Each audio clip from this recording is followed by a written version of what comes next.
Buenas noches, queridos hermanos, queridas hermanas. Buenas noches, querida y amada Iglesia Bautista de Conchalí. Hoy día es nuestro día número 8 en nuestra serie de devocionales para Esperando nuestra Pascua. Esperando nuestra Pascua. Limpiándonos, como dice el apóstol Pablo en su primera carta a los Corintios, capítulo 5, limpiándonos de aquella vieja levadura, de aquella vieja influencia del mundo, del pecado, porque dice el Señor que somos una nueva masa, un nuevo cuerpo, un nuevo hombre en la persona de Cristo, porque nuestra Pascua, dice el apóstol Pablo, que es Cristo, ya fue sacrificada por nosotros.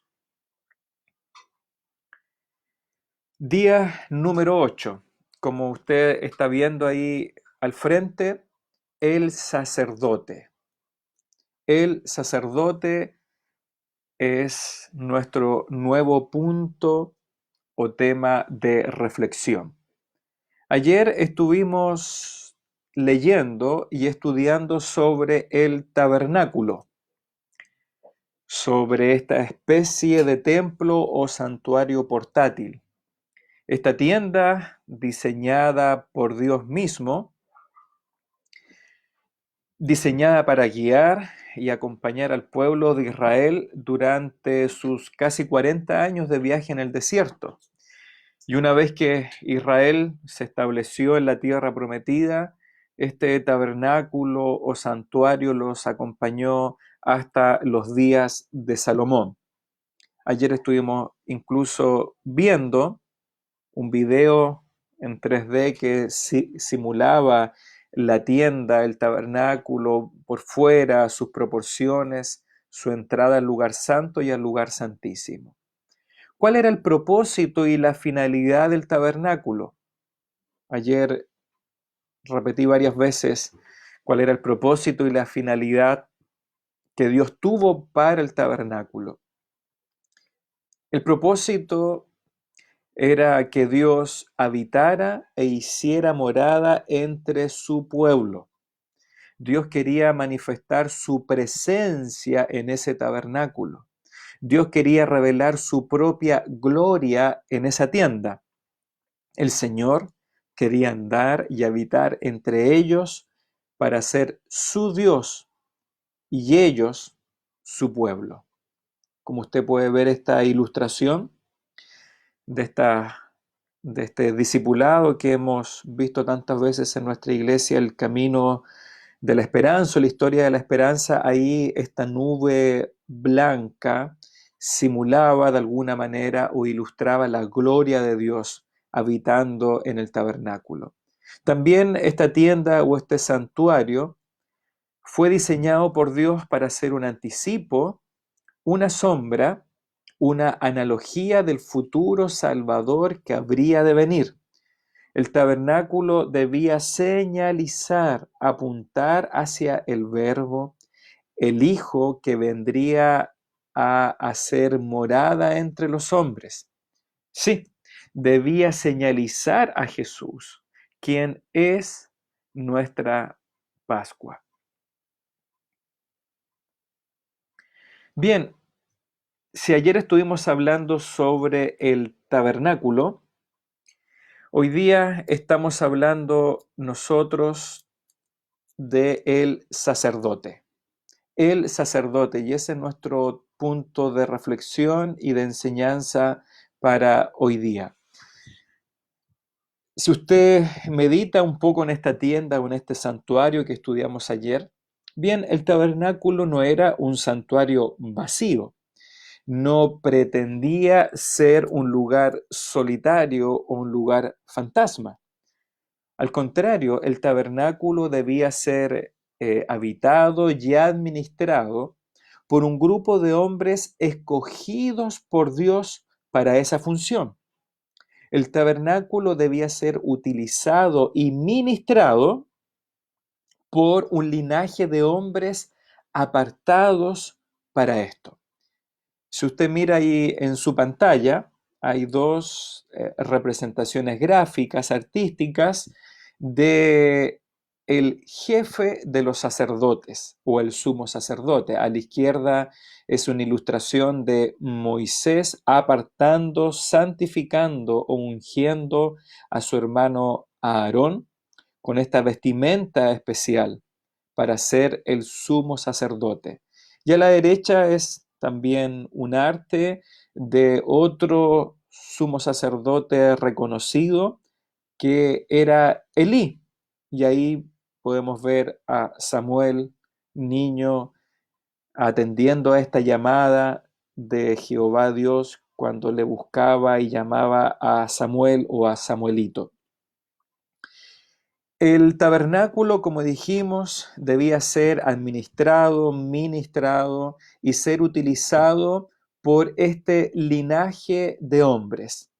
Primeramente había una tribu, la tribu de Leví o de los levitas, que fue esta tribu, este linaje de hombres escogidos por Dios para ministrar y para trabajar en toda el área que era el tabernáculo. Los levitas eran la familia escogida para armar el tabernáculo, para desarmarlo, para instalarlo y para ser auxiliares, para ser ayudantes de otra familia dentro de la tribu de Leví, la familia de Aarón. Dios estableció en su ley, ahí dada en Éxodo y Levítico, que dentro de la tribu de Leví, una familia, la familia de Aarón, comenzando por el mismo Aarón, sus hijos y toda su descendencia eran los únicos que podían oficiar como sacerdotes en el tabernáculo y en todo el andamiaje sacerdotal establecido por Dios mismo en su ley. Así que de entre los levitas había una familia específica que estaba autorizada y llamada por Dios para trabajar como sacerdotes. Y dentro o sobre los sacerdotes siempre debía existir un sacerdote principal. Podríamos decir en nuestro lenguaje más actual, debía existir el jefe o un jefe de todos los sacerdotes. Y la Escritura lo llama de esta manera, tanto en el Antiguo como en el Nuevo Testamento. Esta persona era el sumo sacerdote, el sumo sacerdote. No puedo entrar en todos los detalles o los pormenores de este oficio, pero si usted conoce su Biblia y las Escrituras, usted sabe que está detallado y especificado todo lo relativo al sacerdocio y al sumo sacerdote en los dos libros del Pentateuco, Éxodo y Levítico. Si usted le ha tocado leer alguno de estos pasajes o textos, usted sabe que los sacerdotes tenían funciones muy específicas. En la ley, el sumo sacerdote también debía vestirse de una manera específica, única y especial. Pero para hacer más simple y más sencillo nuestro entendimiento en el devocional de hoy día, esperando nuestra Pascua, hay algo que define básicamente el oficio del sacerdote y el sumo sacerdote. Y esto es que él debía ser mediador. Los sacerdotes debían ser mediadores entre dos partes, entre Dios y los hombres, entre Dios y su pueblo. Así que principalmente el sumo sacerdote debía ser un mediador, un intermediario, un puente entre Dios y los hombres. De alguna manera, el sumo sacerdote representaba a Dios ante el pueblo, aun con toda las limitaciones de un hombre pecador, como lo era también el sacerdote, de un hombre falible, finito, mortal, lleno de debilidades, pero dentro de la voluntad de Dios, el sacerdote era el representante de Dios para el pueblo. Pero al mismo tiempo el sacerdote también representaba al pueblo delante de Dios. Por eso la Escritura nos dice que el sumo sacerdote era principalmente un mediador, un intermediario entre Dios y los hombres. De ahí podemos ver una ilustración, una gráfica de este sumo sacerdote entrando en ese lugar llamado el lugar santísimo. Como estudiamos ayer, la tienda, el tabernáculo, el santuario, propiamente tal, estaba dividido en dos grandes salones o habitaciones. Cuando el sacerdote cruzaba las puertas de la tienda, estas cortinas, entraba al lugar santo. Pero después del lugar santo había otra cortina, otro telaje. Y detrás de ese cortinaje estaba el lugar santísimo. Y en ese lugar santísimo era donde habitaba de una manera visible la presencia y la gloria de Dios. Principalmente, como lo ilustra esta imagen, en el arca del pacto. El arca del pacto era el lugar establecido por Dios, donde el sumo sacerdote debía rociar la sangre del cordero, del carnero, una vez al año en el día de expiación. El arca del pacto tenía sobre sí una especie de bandeja de oro llamada el propiciatorio, y sobre esta bandeja de oro debería haberse tallado, haberse modelado dos ángeles que estaban ahí mirando hacia la gloria de Dios. Insisto, como el día de ayer, que estas imágenes son solamente ilustrativas o representativas de lo que podría haber sido el arca del pacto y el lugar santísimo.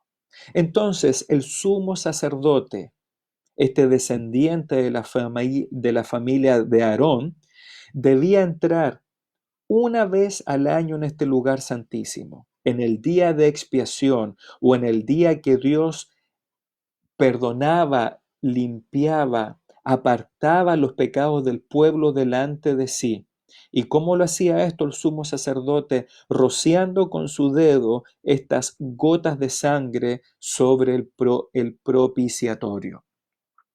Voy a leer algunos textos que nos van a dar un poco más de luz sobre este ministerio y cómo este oficio del sacerdocio, como lo hemos hecho todos estos días, apunta y nos muestra hacia la persona del Señor Jesucristo. Así nos dice Hebreos capítulo 7. Vamos a estar leyendo ahí todos estos textos en Hebreos. Hebreos capítulo 7 versos 22 al 28, para que pueda ahí buscar en sus Biblias. Hebreos capítulo 7, 22 al 28, dice así la palabra de Dios. Por tanto, Jesús es hecho fiador, garante de un mejor pacto. Y los otros sacerdotes, los del Antiguo Testamento, llegaron a ser muchos, debido a que por la muerte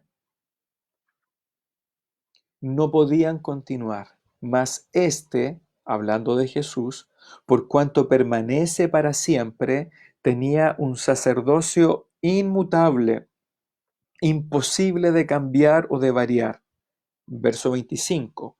Por lo cual, hablando de Jesús, puede también salvar perpetuamente o salvar para siempre a los que por Él, por Jesús, se acercan a Dios, viviendo para siempre para interceder por ellos, porque tal sumo sacerdote nos convenía, santo, inocente, sin mancha, apartado de los pecadores y hecho más sublime que los cielos, que no tiene necesidad, Jesús como sumo sacerdote cada día, Como aquellos sumos sacerdotes de ofrecer, no tiene necesidad Cristo de ofrecer primero sacrificio por sus propios pecados, porque Cristo no tuvo pecado, ni tampoco luego por los del pueblo, porque esto Jesús lo hizo una vez para siempre, ofreciéndose a sí mismo,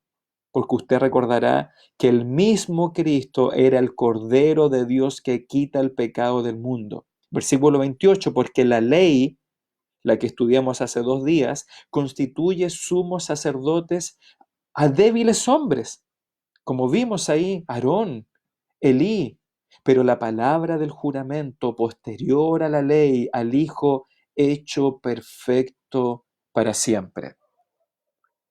Como les mostré anteriormente, ahí tenemos a Aarón, un sumo sacerdote que fue falible, que fue débil, que tuvo que ofrecer tantas veces ofrenda, sacrificio por sus propios pecados. O Elí, que también fue juzgado por Dios, él y sus hijos, por no cumplir las altas demandas para un sumo sacerdote. Pero a diferencia de ellos, Jesucristo es el sumo sacerdote que nos convenía, santo, inocente, sin mancha, aunque vivió con los pecadores, pero apartado de ellos y hecho más sublime que los cielos. Saltemos ahora a Hebreos capítulo 8, versos 1 y 2. Ahora bien, el punto principal de lo que venimos diciendo, dice el autor, es que tenemos tal sumo sacerdote, Jesús, el cual se sentó a la diestra del trono de la majestad en los cielos, ministro del santuario. ¿Se recuerda que ayer hablamos de ese santuario y de aquel tabernáculo que levantó el Señor y no el hombre?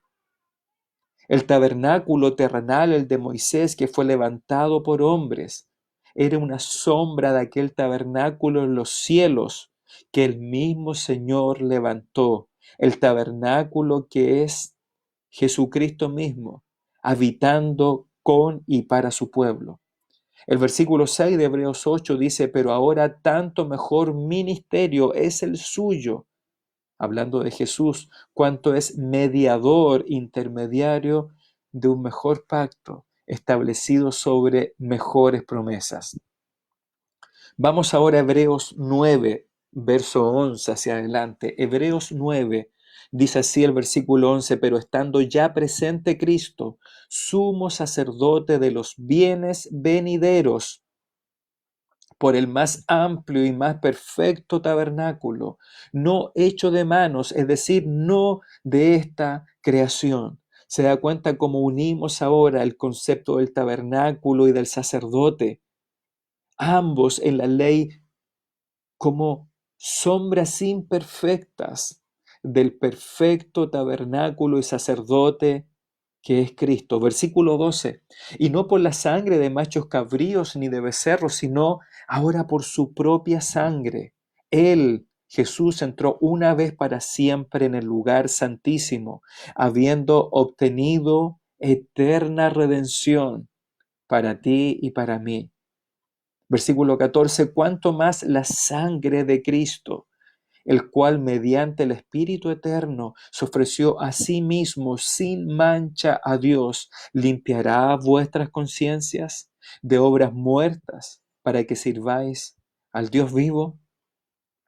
Versos 27 y 28. Y de la manera que está establecido para los hombres que mueran una sola vez y después de esto el juicio, así también Cristo, nuestro Señor, fue ofrecido una sola vez para llevar los pecados de muchos, sí, los tuyos y los míos, y aparecerá por segunda vez, sin relación con el pecado esta vez, sino para salvar a los que le esperan. Hermanos y hermanas, el sumo sacerdote de la ley, del viejo y antiguo pacto, debía ofrecer todos los días, o los sacerdotes junto al sumo sacerdote debían ofrecer todos los días, en la mañana, en la tarde, cada día. Durante cientos de generaciones de sacerdotes ofrecieron la sangre de corderos, de carneros, de becerros, de palominos, de millares de animales tuvieron que sacrificar esas vidas, derramar esa sangre, generación tras generación de sacerdotes, pero jamás esa sangre fue suficiente para perdonar o limpiar los pecados de la humanidad. Lo único que hacían la sangre de estos animales era pasar por alto el pecado del pueblo. Pero todo esto como sombra tuvo que esperar hasta que un día, aquel día en Belén, naciera el Hijo de Dios, Jesucristo mismo, y Él tuvo que ser perfecto, sin mancha, sin pecado, y Él no ofreció la sangre de un cordero animal, sino que Él mismo ofreció su propia vida y derramó su propia sangre en aquella cruz del Calvario y se convirtió en el sacerdote intermediando y mediando por hombres, como usted ve al frente como Nicodemo, por mujeres como la mujer samaritana. Él vino y derramó su sangre ahora para ser la firma y la señal de un nuevo y mejor pacto, el mediador de un nuevo y mejor pacto en su sangre, como lo estableció en aquella última cena con sus discípulos, pero en aquella cruz del Calvario. Él no solamente fue el sacerdote, sino que también fue el Cordero mismo, inmolado y sacrificado por usted y por mí. Pero aquella cruz, en el atardecer de ese día, quedó vacía. Quedó vacía porque Él entró en los cielos, como nos dice el autor de Hebreos, traspasó los cielos. ¿Para qué? Para llevar su propia sangre a ese tabernáculo celestial. No al propiciatorio del viejo templo, sino del nuevo tabernáculo. Y Él resucitó de entre los muertos al tercer día para declarar el Padre, el Hijo y el Espíritu Santo que Él era no solamente el sacerdote perfecto, ese segundo y mejor sacerdote, sino que además era el profeta profetizado por Moisés y el rey profetizado por David. Jesucristo es el profeta, el rey y el sacerdote. Eso nos lleva a reflexionar a nosotros la persona y el oficio del sumo sacerdote. Por eso, en conclusión, esta es la invitación que nos hace el autor de Hebreos. Por tanto, Hebreos 4:14, teniendo usted y yo un gran sumo sacerdote que traspasó los cielos, Jesús, el Hijo de Dios, retengamos nuestra profesión. Hoy día en las religiones está lleno de hombres que usurpan el único lugar que le pertenece a Cristo y se autodenominan vicarios de Cristo, sumo pontífice, el Papa. Pero el único sumo sacerdote eficaz, eficiente, es Jesús, el Hijo de Dios. Él nos dice, le dice Pablo a Timoteo, es el único mediador entre Dios y los hombres, Jesucristo el hombre. Hebreos 4:15, vuelvo ahí, porque no tenemos un sumo sacerdote que no pueda compadecerse de nuestras debilidades, sino que tenemos uno que fue tentado en todo según nuestra semejanza, pero sin pecado.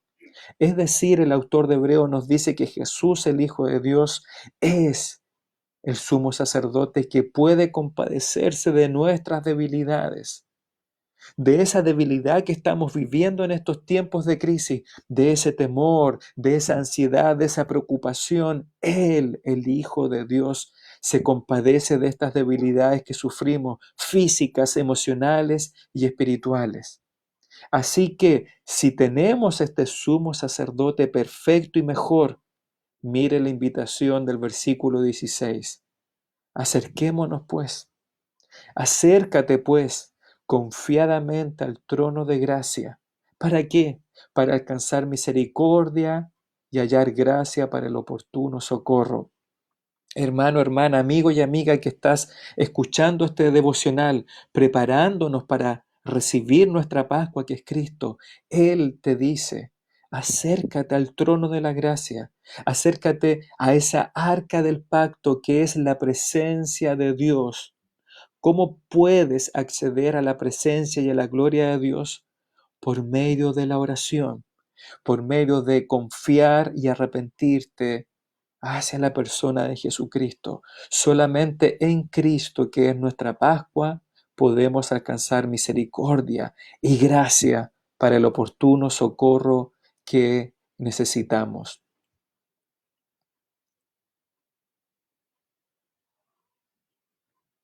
El Señor Jesucristo es el mediador de un nuevo y mejor pacto. Así que te invito a que en esta tarde-noche ya de otoño podamos reflexionar junto a la figura, el oficio del sacerdote. Y sabes que pasando de la persona a Cristo, Él también obtuvo el privilegio y la bendición de que aquellos que por medio de la fe se unen a Cristo, Él también nos ha llamado a ser un pueblo de sacerdotes, es decir, aquellos que son hijos de Dios por medio de la fe en Jesucristo. Él nos ha convertido en un pueblo de sacerdotes, es decir, en un grupo de hombres y mujeres que hoy día podemos entrar a su presencia, a su templo por medio de la oración para ofrecer sacrificios espirituales delante de Él. ¿Y cuáles son los sacrificios y las ofrendas que Él espera de nosotros como sacerdotes? Nuestras oraciones de gracias, nuestras súplicas de oración, nuestra adoración, nuestras buenas obras, es lo que hoy día tú y yo podemos ofrecerle al Padre por medio de Cristo. ¿Te das cuenta, hermano y hermana? Estos 8 días nos han hecho darnos cuenta de que Cristo es nuestro todo en todo. Él es el Cordero, Él es el tabernáculo, Él es el sacerdote y esperamos seguir viendo, Él es nuestro profeta, nuestro rey, nuestro conquistador.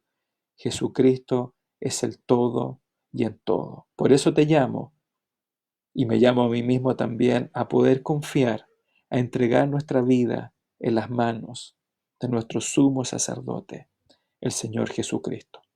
Oremos juntos. Padre Celestial, Padre bendito, gracias. Gracias porque toda tu palabra, todos estos eventos, estos sucesos del antiguo pacto, del Antiguo Testamento, son piezas de un rompecabezas que cuando las ponemos todas dentro del marco, que es el Señor Jesucristo, nos damos cuenta que todas ellas arman este gran cuadro, esta gran imagen que es el Salvador, el Señor Jesús. Gracias, Señor, porque en este nuevo pacto ya no dependemos para acceder a tu presencia de un sacerdote pecador, falible, mortal y finito.